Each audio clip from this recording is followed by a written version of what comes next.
Our specialist speaker today for this session is someone who has spent close to 2 decades of experience managing fixed income investments.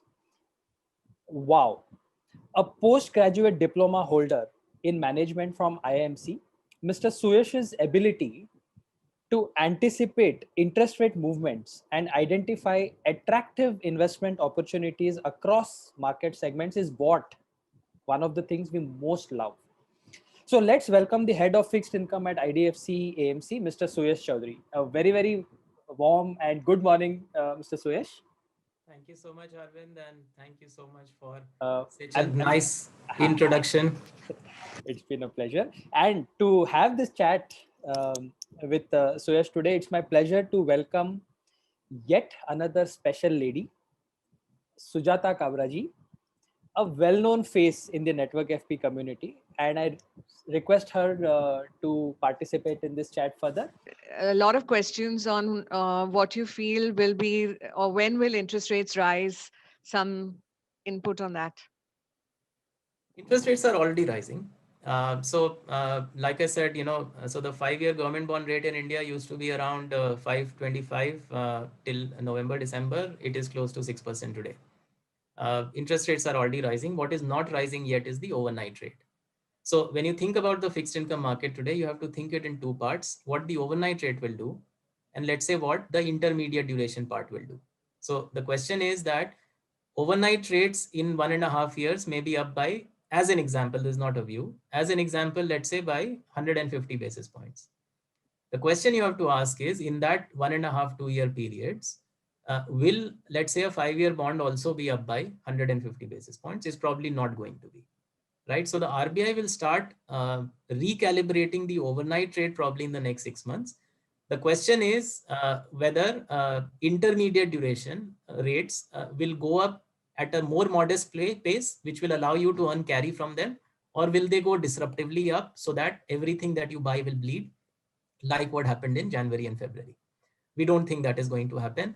The big risk factor is, of course, external. So, for example, if the worst fears with respect to US inflation were to actually materialize, then we have a problem.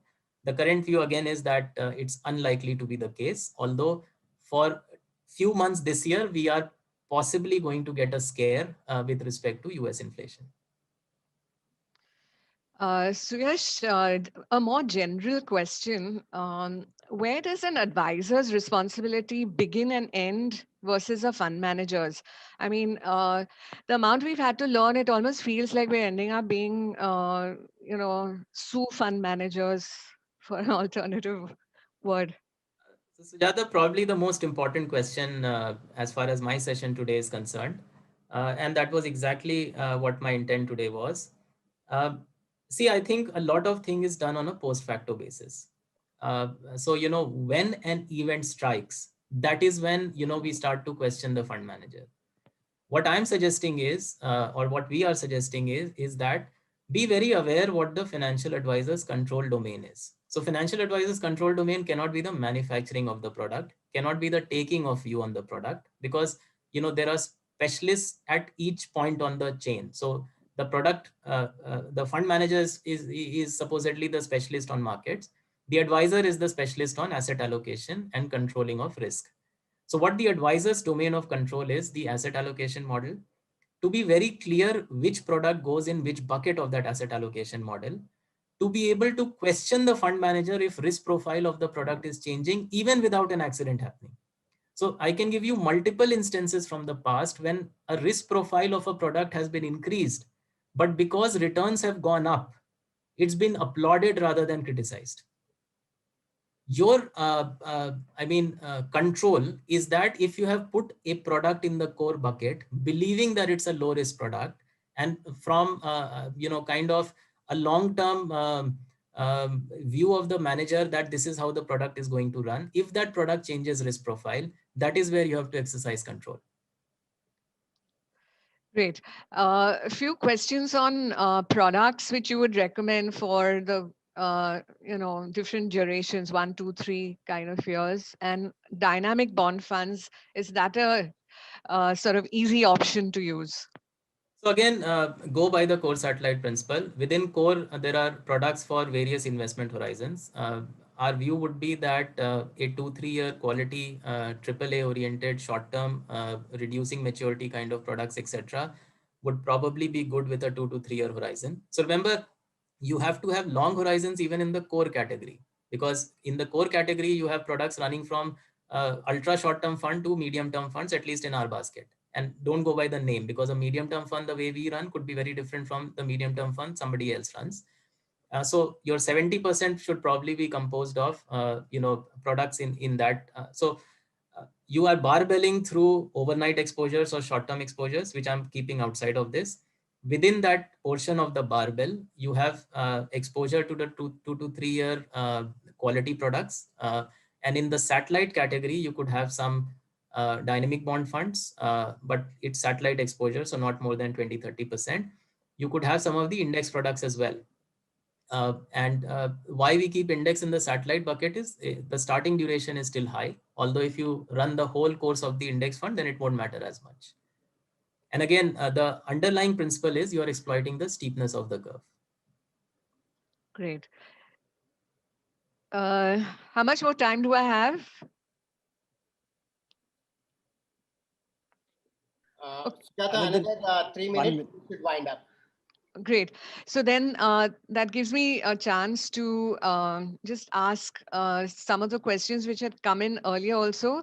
The basket of debt that you and other fund managers can buy from, uh, is it limited in terms of quality? Because in the beginning, one would say, oh, the more diversified the number of scripts are, the better it is.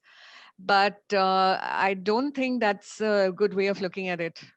So, great question. I talked about diversification and the issue of false diversification. Uh, Look, the more quality the portfolio, invariably, you can't have as much diversification, because you're right. So it's not a big problem constructing a quality book. Is just that a quality book needs to have single exposure, which is reasonably larger. So which is why you have to be very sure that it's actually a quality book. I'm seeing 1 or 2 questions about how a corporate bond fund or a banking PSU fund looks like. See, that's precisely the point. Although incrementally regulation is trying to keep everything more comparable to one another, we are not exactly there yet. So you may, for example, have a banking fund which is significantly exposed to additional tier 1 bonds, which is by definition cannot be AAA rated. Whereas you may have a banking PSU fund that is entirely AAA and government bonds. So again, my sincere request, don't just go by tags. Look at actually the credit and duration risk that is in play. Seek commitment from the manager that how long will that fund philosophy be adhered to. And that is very critical. And that is where you have to exercise domain of control, not on a post facto basis that, oh, somebody did this and that.